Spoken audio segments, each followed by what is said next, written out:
Folks, so this is our last lesson on electrochemistry. To start with, we are going to have a look at the electrolysis of aqueous sodium sulfate with universal indicator. So straight away you should have at least 3 colors for universal indicator in your head. You should have what color it is in acid, what color it is in neutral, and what color it is in base. So we're going to start this midway along. So this gentleman is just talking about the setup, which is the crocodile clips and the electrodes. And here to help conduct the charge going back and forth. I'm going to bring my 9-volt battery. I have got 2 pieces of the pencil lead attached to the alligator clips. And I'm going to just put these into the Petri dish, and let's just watch. The orange is an indication where it's a very acidic solution, probably a pH 4, so I am producing H plus ions on this end where the red is, and the black electrode is forming a base or hydroxide ions. We can kind of play with these a little bit and make kaleidoscopes in here. We can play in lab as long as it's done safely. The last part I want to show you is cleanup. And clean up the... Okay, well, lucky us, we don't have to do cleanup today. So in terms of bottom of page 206 for me, our electrodes today, the ones that we would use would be platinum. So they are inert electrodes, they're not involved. The electrolyte is the aqueous sodium sulfate, so that just means there's water in there also. And our spectator ions in this, I'm hoping you can predict from these colors down here when he said this is base and this, or sorry, this is base and this is acid, so red in an acid, blue in a base, that it's actually the sodium ions and the sulfate ions are the spectator ions in this, so they don't even need to be here at all for this particular experiment. So we have our, so what this means is that the sodium and the sulfate, they won't react in an electrochemical reaction if the voltage is low, which it would be in a school scenario. So we have this little setup here, and we will draw our unit. So we have big is the positive, small is the negative. So this is our electrodes. Now I am not going to be able to do this in color here, so I will label it. I don't think this will let me change pens because it's seeing this as a read-only PowerPoint when it isn't in reality. So what we will have is, this is our aqueous sodium sulfate. We have our platinum electrodes. This is my anode, this is my cathode. And what we will have here will be around our anode. So this will actually be red. I'm going to put in here, so we have UI, universal indicator, in here. So around here will actually be red, and we will get bubbles of gas observed. And I'm going to do this in X's. Around here, this X is going to be blue, and again we will get bubbles produced. So this is blue, this is red, and these are our gases. So the positive is the anode. Anode does oxidation. It's the water that's being oxidized. So these bubbles are going to be oxygen bubbles.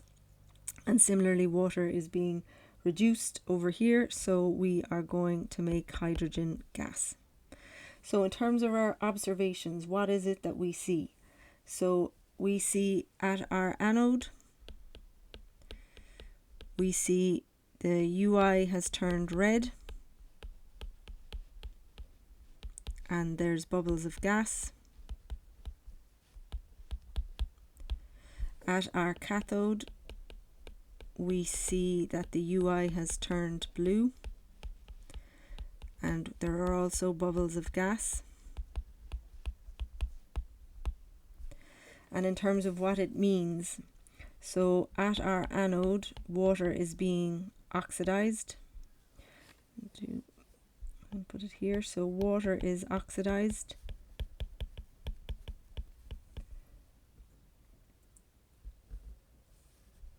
and it is producing oxygen. And at our cathode, water is being reduced, and we are producing hydrogen.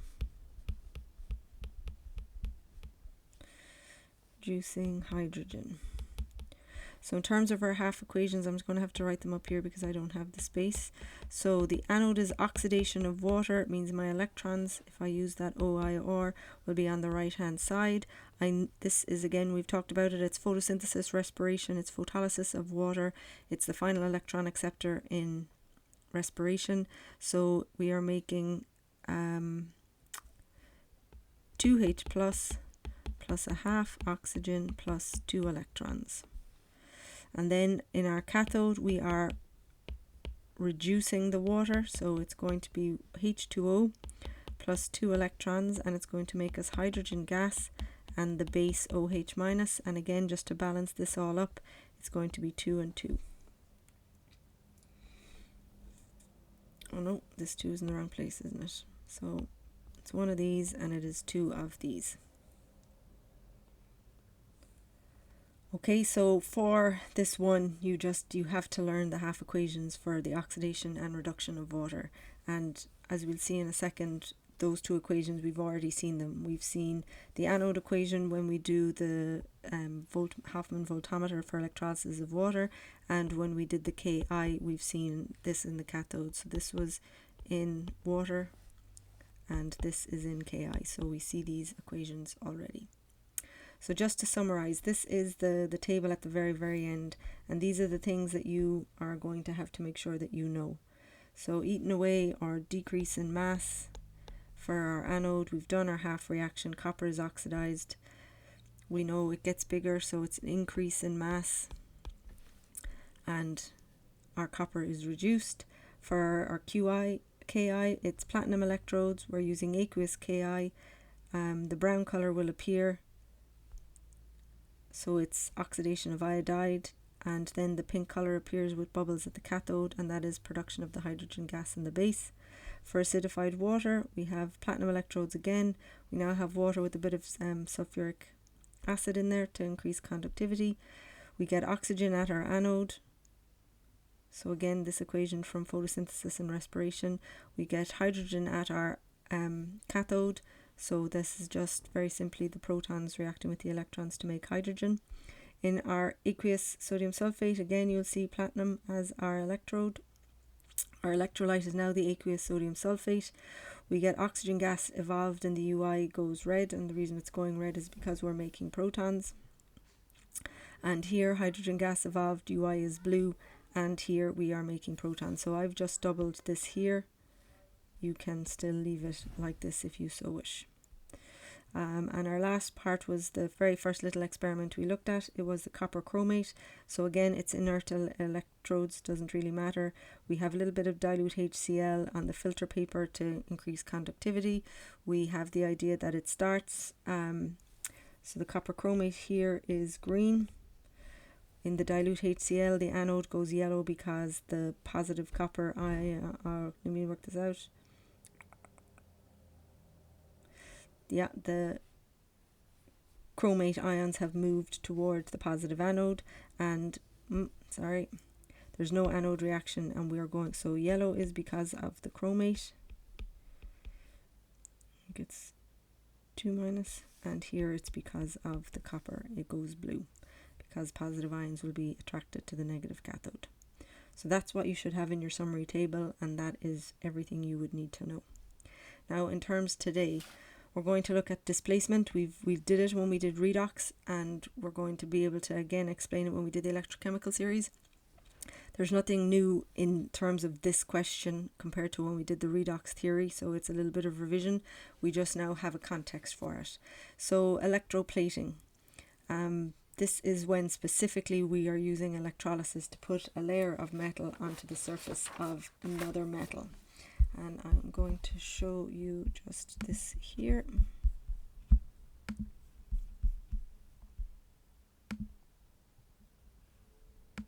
In copper using electroplating. Start by pouring 1 liter of warm water into a beaker. And the warmer the better, because more copper sulfate will be able to dissolve into solution. Now add between 2 to 300 grams of copper sulfate. Stir this until it's completely dissolved in solution, but keep in mind, the higher the temperature, the more you'll be able to dissolve. Now take a 9-volt battery and connect a red alligator clip to the positive terminal and a black alligator clip to the negative terminal. Grab the other end of the red alligator clip and connect it to any loose piece of copper to make your anode. I chose a coil of copper wire. Now grab the other end of the black alligator clip and connect it to whatever you want to electroplate. For this, I bent a piece of wire to be able to hold a quarter by its edges. Now place your anode and your cathode in solution, but be sure to keep them at least 3 centimeters apart so you don't overheat the battery with a short circuit. The reason this works is that the flow of electrons creates an oxidation-reduction reaction, which causes copper from the anode to enter solution, and copper from the solution to deposit on the quarter. The copper will plate the quarter within 5 to 10 minutes, depending on a few variables, such as the temperature of the solution, the concentration of copper sulfate, and the voltage and current coming from the battery. Thanks for watching, Bearded Science Guy. If you enjoyed this video, We did enjoy that video. So you have this little diagram.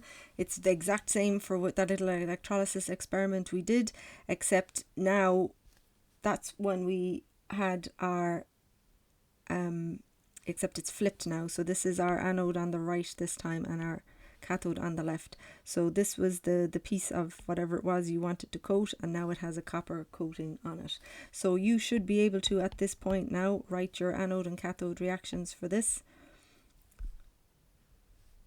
So our anode for this is going to be oxidation of copper, so my electrons have to go on the right hand side, and it's going to be CO2 plus 2E minus.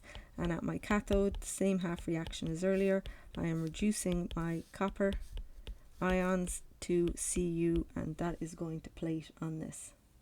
So this is used, electroplating is used for a whole variety of things. So nickel cutlery is an example of it. You literally take your nickel spoon and you coat it in something. So my sister, when she got married, somebody decided to give her gold plated cutlery, as you do. Never going to be used, but I suppose a talking point, but it works under the same process. So just have this one is slightly different. It's still copper electroplating, but it talks a little bit more about the theory. Here we have iron key. If we coat it with other metal like copper, nickel, etc. that doesn't get rust, we can use the key for a long time. To get copper plating, we need a small piece of copper, electrolyte, which is a copper compound, like copper sulfate. It is very easily available. 5-volt cell or 9-volt is enough to supply required electricity. Okay, First we make copper sulfate solution. Now we connect the key to negative side of the battery using a wire. Then we put the key in the solution. Now we connect the copper piece to the positive side of the battery. You may add a switch to start and stop electricity flow. Now let's see how electroplating works. When electricity passes through the copper sulfate solution, copper sulfate molecules break down into copper and sulfate ion. Now copper ion, which is Cu++. Okay, so I'm going to disagree with him here, because as soon as you make your solution, your copper ions are already in solution. So that was naughty. Turns into neutral copper atoms. Thus, copper is deposited on key. When copper is deposited on the key, copper plate supplies copper ion to the solution, and that's why copper plate starts eroding. Now this way we can get nickel plating too. To get nickel plating on a key, we use piece of nickel instead of piece of copper as positive electrode, and we use a nickel compound as electrolyte, like nickel chloride or nickel sulfate. These are very easily available. Electroplating is very useful. Iron is very cheap, however, iron tends to corrode and rust. So we can make things with iron to make it strong, and then put a coating of nickel, zinc, chromium or tin to make it more durable, and all thanks to electrolysis and William Nicholson. Alrighty, so in terms of our silver plating or copper plating, so I'm going to go backwards a little bit. We've just done that one. This is the one we're looking for. So when we are doing our copper plating of nickel, we'll again use our copper anode, because that's what we want to oxidize into copper ions, and we will use our nickel spoon as our cathode. and our electrolyte is something that has copper ions in it, so copper sulfate. When we skip to the end, as they say, when we want to do something like silver plating, then it's going to be a silver anode and whatever it is that you want to coat. So in this case, our nickel spoon, again, our electrolyte has to have something that has silver ions in it, so silver nitrate might be suitable. And in terms of the reactions, it is the exact same as we did for copper, except now we're doing it with silver. So what you do need to know is silver is unipositive, forms unipositive ions, and you can technically get that from your AgNO3. NO3 is a complex ion, it's -1. Silver must be +1 to give a formula AgNO3. And then at our cathode, the silver ions are reduced to form silver metal on the front of the nickel spoon. Okay, you can whole loads of things. So beautiful shiny bathrooms is chromium onto steel, so it makes it somewhat hard and durable but very shiny. Now we've seen this before, so it is a list of metals and it's done on the basis of their ability to be oxidized. So this is the list. You do have to sometimes have an idea of what goes where. So potassium, calcium, sodium, magnesium, aluminium are the most reactive metals. At the bottom it's gold, platinum, silver, copper, and we know that these because we use copper in our pipes, because if that was reactive we'd be in trouble. All the things going into down our sinks. They put in carbon and hydrogen even though they are not metals. They are used in purifying iron.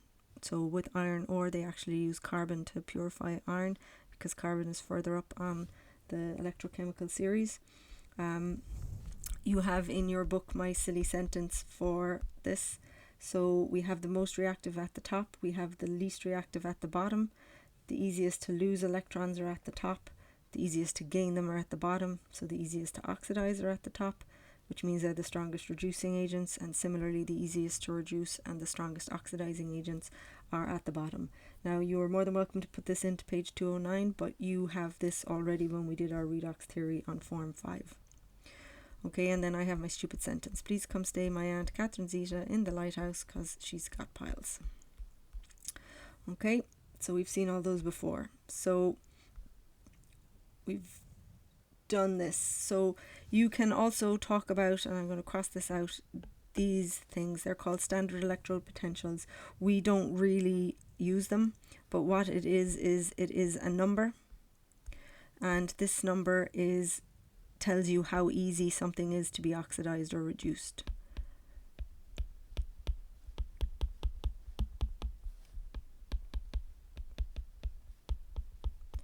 So when you do these, you do them as in a comparison to a particular electrode, and it's just a number. We don't really use them in Leaving Cert, but I'm just going to mention them here.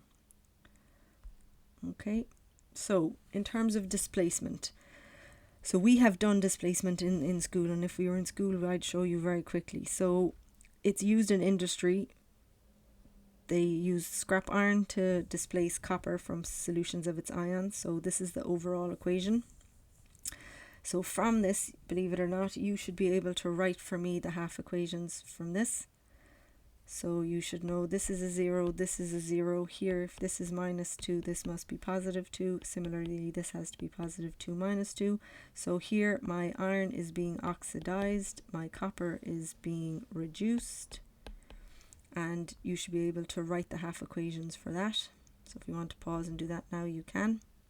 So this is my oxidizing equation. Iron goes to iron 2 plus 2 electrons, and the reduction would be copper 2 plus 2 electrons going to copper. And this would be, apologies, and this is going to be come out of solution, or in this instance. So iron will lose electrons, copper will gain them. Now I'm going to show you this little movie clip to give you an idea what that looks like. So it only works for starters if you have a more reactive metal. So iron is more reactive, so therefore it's going to work. So in this instance we have our iron nail, more reactive, copper sulfate solution. You drop one into the other, So the iron is going to become Fe2 plus, and the copper is going to, Cu2 plus is going to become Cu. So what happens is that the iron will now, there should be a copper coating on your nail, and the color of your copper sulfate will actually be colorless. So I'm going to stop this and I'm going to show it to you here, and it's a better little image. So this might be your iron wool. You can do it with iron wool. This is my copper sulfate. You put one into the other and they will actually swap places. So now this is now with, so this was Cu2 plus in solution. Over here we now have Fe2 plus in solution, and the Cu has come out of solution. And that's what displacement is. You have to have a more reactive metal, and it will take the place of a metal salt. Takes the place of metal in a salt.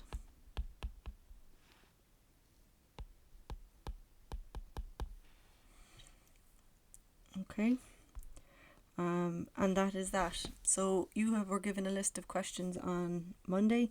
Have a look through them, and later on Friday the 12th I will put the answers online for you. Happy holidays.